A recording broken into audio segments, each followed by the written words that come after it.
Ric Grenell, former acting director of national intelligence, former U.S. ambassador to Germany, a recent member of President Trump's cabinet. Remember, he declassified all those unmasking requests. We're going to get into the election, politics, campaign 2020. He's been out on the trail. He's been out all over the country, and he really wants to give you all, as a special advisor to the ACLJ, his thoughts on what he's seeing, what he's picking up on, the issues. So he's going to be joining us in the studio today of Jay Sekulow Live.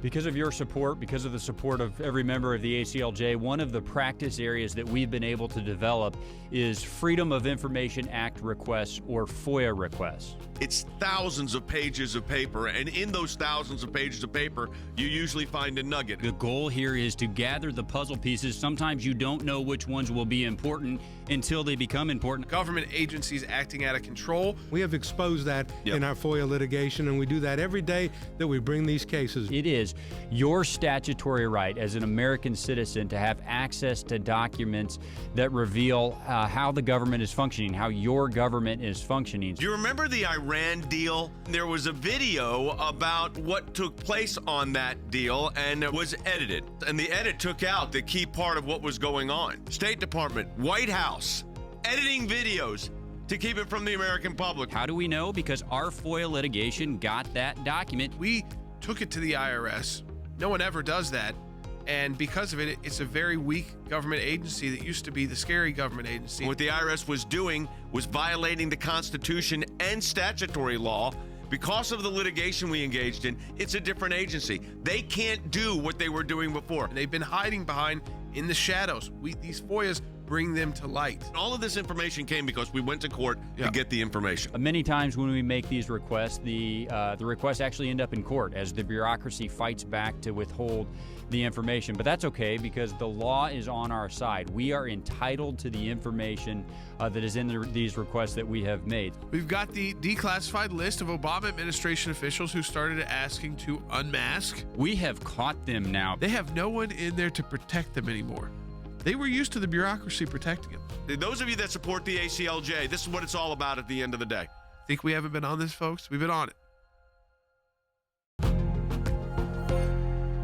Hey everybody, welcome back to Jay Sekulow Live. This is Jordan Sekulow, and as we said earlier in the broadcast, it is great to have our Special Advisor for National Security and Foreign Policy, former Acting Director of National Intelligence and U.S. Ambassador to Germany.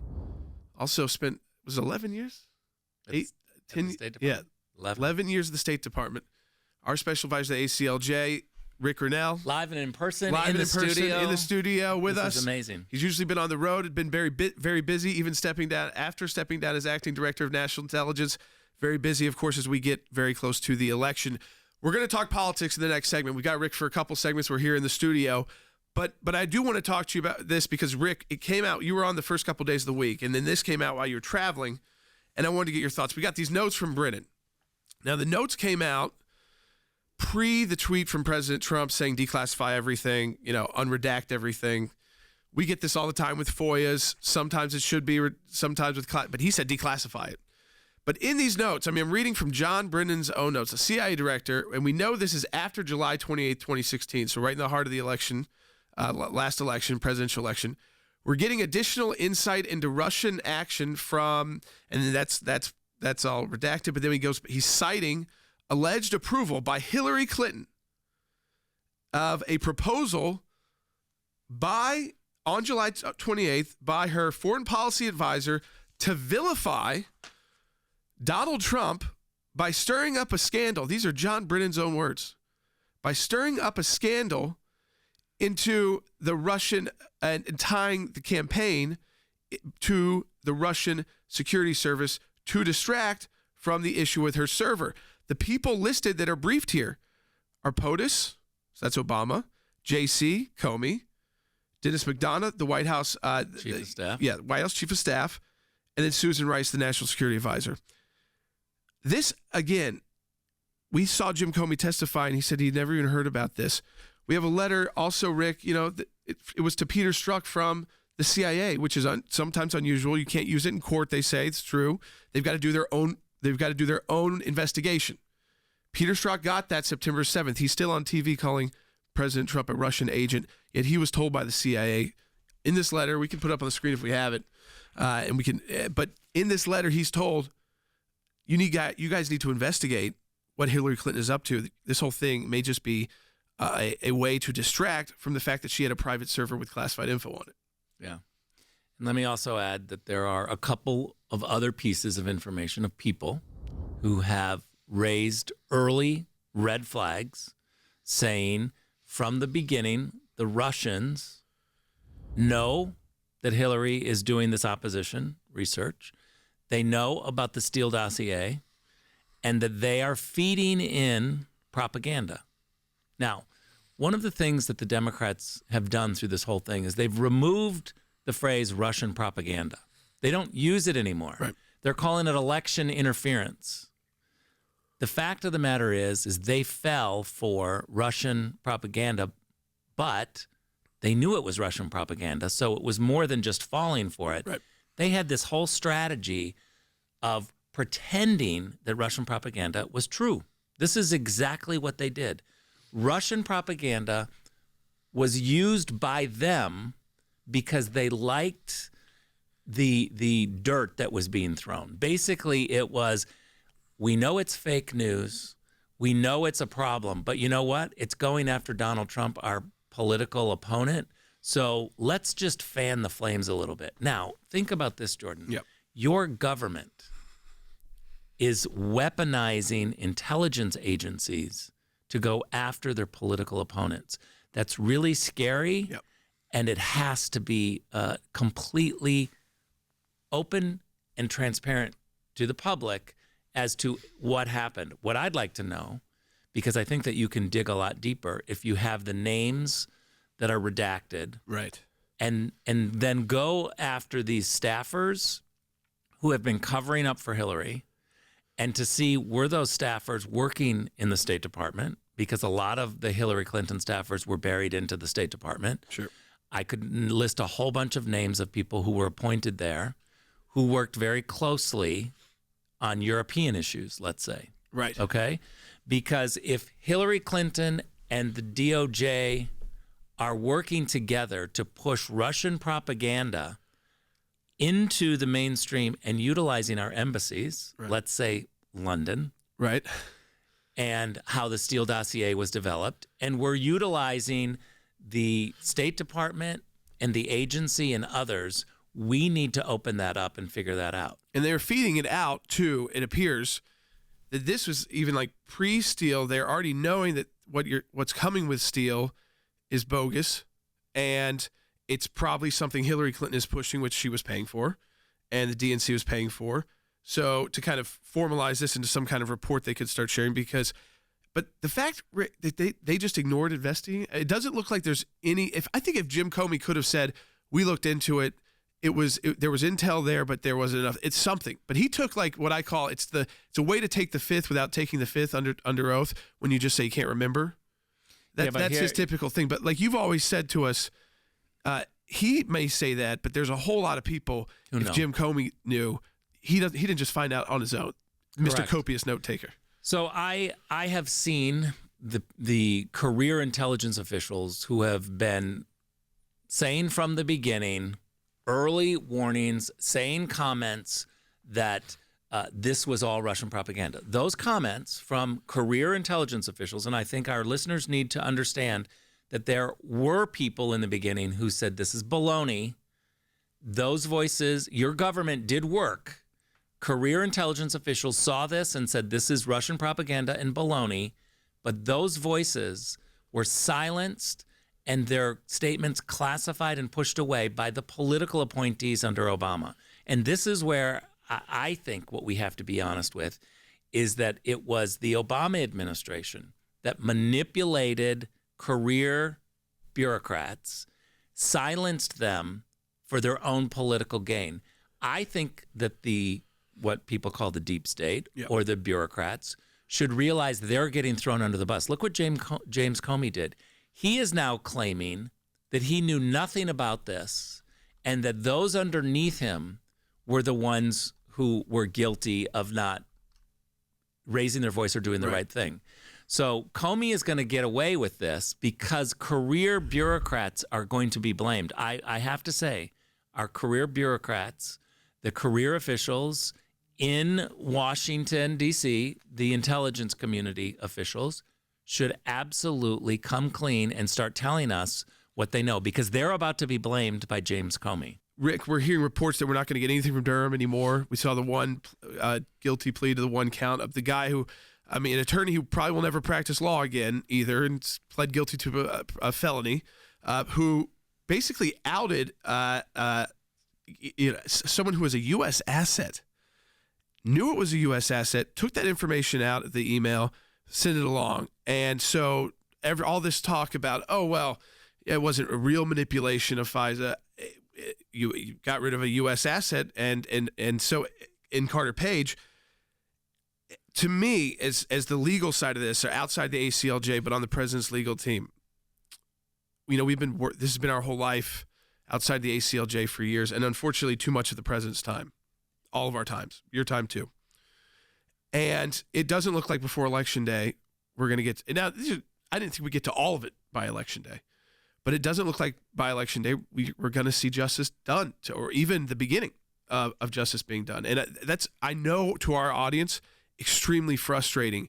But I think you can help them maybe understand how difficult, even when the president tweets out, declassify it all, it's like we didn't get everything that day. Yeah. How difficult the bureaucracy is.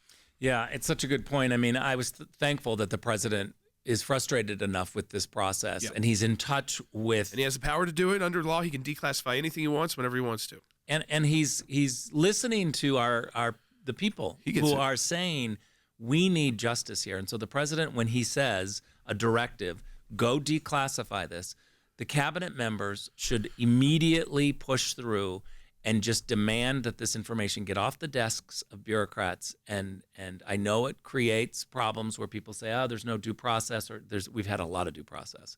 It's time to declassify and put this out. And I think we have to start holding cabinet members to account.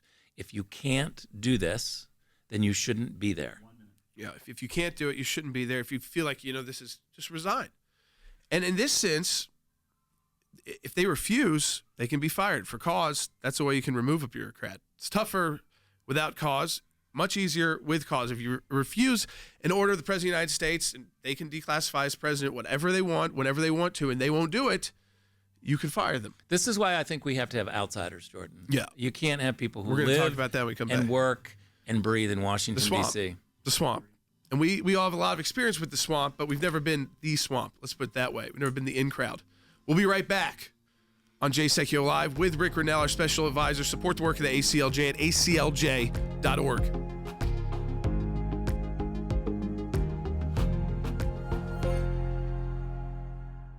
Thanks to your support of the ACLJ, we have had many victories. The IRS now formally apologizing to Tea Party groups. If any group feels that they're being targeted, they can go to federal court and bring our case. That's a victory. It's one of the most significant wins in the ACLJ's history, to take on the IRS and win. For more than 27 years, the ACLJ has been fighting for freedom and liberty in the United States and around the globe.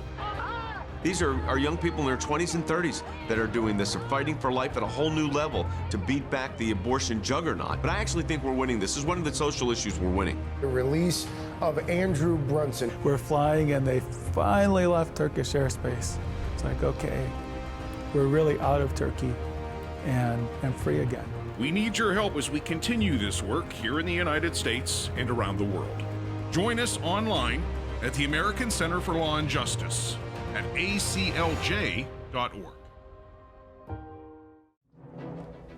Hi, I'm Logan Sekulow. Right now, your kids are stuck at home trying to learn online, and the ACLJ is here to help. We believe the great and sometimes complicated history of our nation is too important to let anyone overlook. Not because of a pandemic, and certainly not because of someone's political agenda. But there are people out there right now, even political leaders, that have called to abolish history classes. They want to erase American history from classrooms and from textbooks. And that's why now, more than ever, we need to be honest and educate our kids on who founded this country, how government works, and what, even as a kid, they can do to protect it. You see, creating engaging and entertaining content for kids is one of my passions. I've been blessed to work with the biggest players in the industry, including Disney and Nickelodeon, but there's a glaring hole in that space. A channel that shares the same principles that you want to instill in our next generation. That's why we came up with this exciting new project that will offer fun and educational video content that you can share with your children and grandchildren. It's a brand new channel from your friends at the ACLJ. We call it Bald Beagle. Beagle. I know it's fun to say, and yes, our logo is a half bald eagle, half beagle, but it'll be even more fun to watch. Bald Beagle will have your children's interest at heart with great content that at times will feel over the top and ridiculous, but it's actually very serious business. Bald Beagle's initial launch will be on YouTube. We believe our content needs to be available to kids where they are. And if your kids are anything like mine, that's YouTube. You have a unique opportunity to be part of this revolutionary endeavor. Did somebody say revolutionary? As you can see, we're busy here at the studio, but our goal at Bald Beagle is to produce high-quality educational content from a source you know and trust, the ACLJ creative team.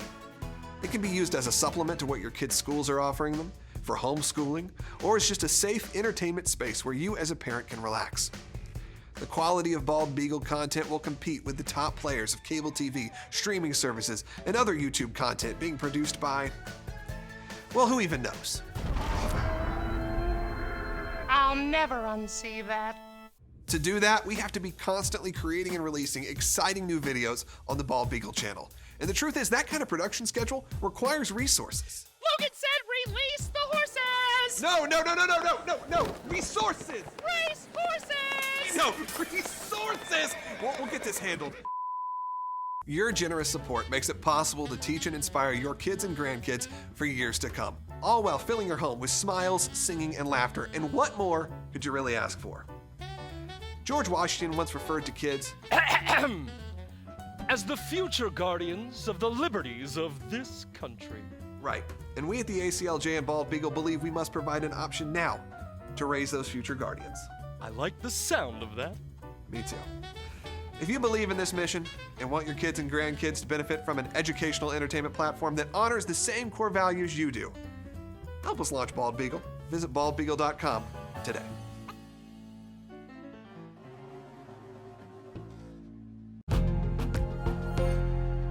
All right, welcome back to Jay Sekulow Live. Ric Grenell is in the studio with us, Special Advisor to the ACLJ. Wow. Former Acting Director of National Intelligence, Ambassador. But you've also, since leaving those roles with the government, joining us as Special Advisor, you've been on the campaign trail too, Rick. Yeah. You've been traveling probably more than most people because of COVID all around the country, campaigning, seeing the battleground states. Some people that listen to this broadcast, we're on in every state and every city. Some people, they don't live in battlegrounds. They're either in blue and red, so they don't see the kind of intensity that's there. You have. Yeah. Just first, your initial kind of reaction with the fact that the debate weirdness that's gone on this second time around with the debate, and we don't really know how politics is going to look with the president yet, though he's been doing some events, already. And so since the hospital stay, there's a lot of what ifs. And, of course, on Election Day, but what are you getting from, the people on the ground in the battlegrounds? So this is the exact question that the president asked me this past weekend. He's like, I need to know the intensity. What are you hearing? And I love the fact that the president is totally focused on the people, not on the media spin, right, not on what the GOP chairmen are saying. He literally wants to know that, are people making signs? Are they standing out? And what are they saying, the regular people? So I love it. And I have to say I've been throughout Nevada, Pennsylvania, and Ohio. Those are the three that important. I've been really concentrating on. Others as well, but those three I've been concentrating on. And I feel like the intensity in Nevada and Pennsylvania is way more than it was in 2016. Even more so. Even more so. People out, more public. They're more public. They're more public about it. I every single time I travel in Nevada, Ohio, and Pennsylvania, I hear people say, I didn't vote for Trump in 2016. I am voting for him now. I have met one person who said, I reluctantly voted for him in 2016, and this time I'm not voting. And I pressed hard on why, and they didn't really have an answer. Of course. But I will tell you that 99% of the time, I'm talking to people who did not vote for Trump in 2016, right, but are convinced now through his policies and through the media manipulation. People are really upset that this guy, the outsider, is constantly criticized and pushed.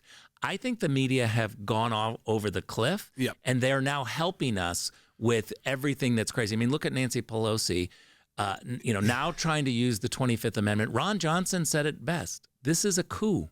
That would be There is a coup going on. New York Post this past weekend on the front page, picture of Nancy Pelosi, and it said coup, C-O-U-P, C-O-U-P. Yep. And this is where we're headed, is that they haven't accepted the 2016 election results. No. Are they going to accept the 2020? No, I mean, we know as part of the legal team, we've been looking at the different scenarios they start laying out.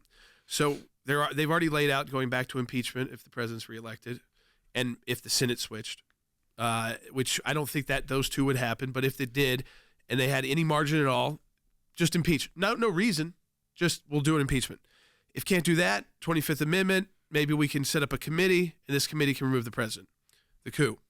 And then they're also, of course, they look to, even if it's Joe Biden. Right. How can we get rid of him, too? I mean, I think that this is, one, it's a huge separation of powers issue. But two, it's for our audience, those states you're in, which I think the president, won by 0.2, 0.3%, some of those, so very small margins, but they were historic to win as a Republican. Yeah. Pennsylvania, Ohio, and some Michigan, places like that, Nevada, to go back to. And then but what do you think, what would your message be to people out there? So if they're in a red state, what do they need to be doing? And if they're not in a red state, like, I know that they can get active, they can donate, they can share, they can talk, they've got social media, they can go volunteer. And when we get closer, if it's a state that's more open and going door to door, you can actually go there and help. But what do you think people in the battlegrounds who are being inundated with it every day?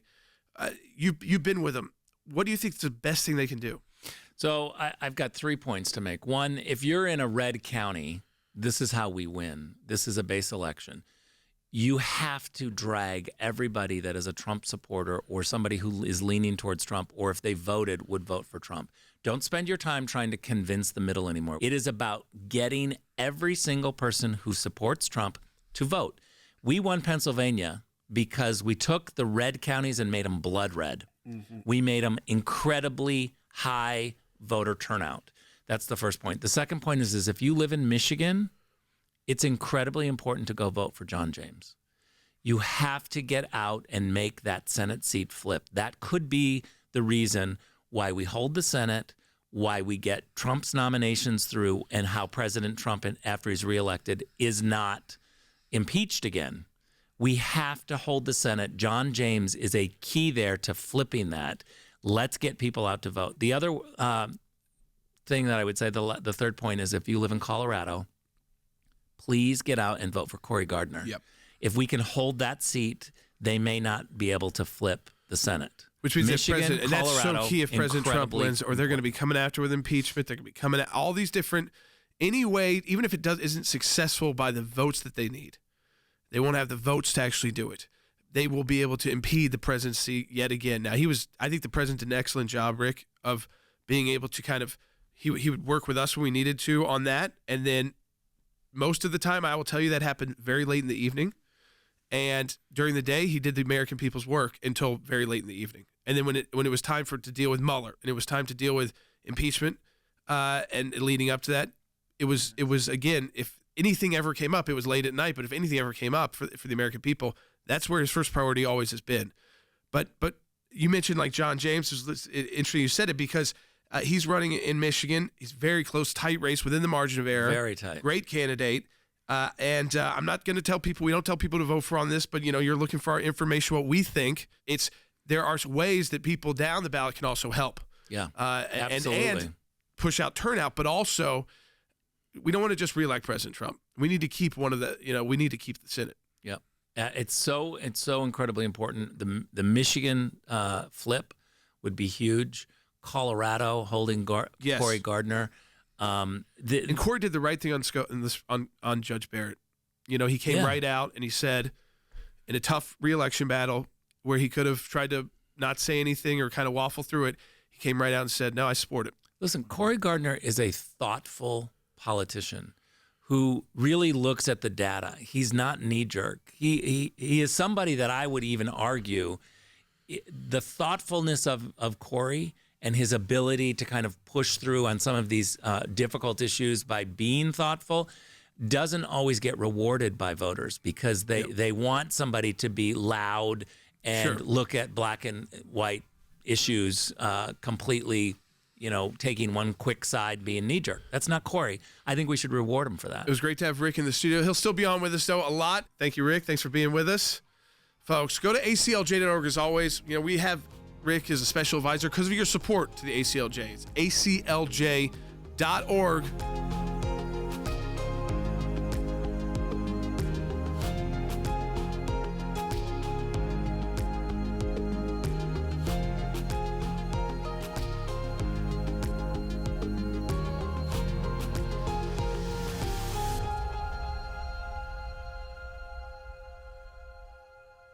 Because of your support, because of the support of every member of the ACLJ, one of the practice areas that we've been able to develop is Freedom of Information Act requests, or FOIA requests. It's thousands of pages of paper, and in those thousands of pages of paper, you usually find a nugget. The goal here is to gather the puzzle pieces. Sometimes you don't know which ones will be important until they become important. Government agencies acting out of control. We have exposed that in our FOIA litigation, and we do that every day that we bring these cases. It is your statutory right as an American citizen to have access to documents that reveal how the government is functioning, how your government is functioning. Do you remember the Iran deal? There was a video about what took place on that deal, and it was edited. And the edit took out the key part of what was going on. State Department, White House, editing videos to keep it from the American public. How do we know? Because our FOIA litigation got that document. We took it to the IRS. No one ever does that. And because of it, it's a very weak government agency that used to be the scary government agency. What the IRS was doing was violating the Constitution and statutory law. Because of the litigation we engaged in, it's a different agency. They can't do what they were doing before. And they've been hiding behind in the shadows. These FOIAs bring them to light. All of this information came because we went to court to get the information. Many times when we make these requests, the requests actually end up in court as the bureaucracy fights back to withhold the information. But that's okay because the law is on our side. We are entitled to the information that is in these requests that we have made. We've got the declassified list of Obama administration officials who started asking to unmask. We have caught them now. They have no one in there to protect them anymore. They were used to the bureaucracy protecting them. Those of you that support the ACLJ, this is what it's all about at the end of the day. Think we haven't been on this, folks? We've been on it.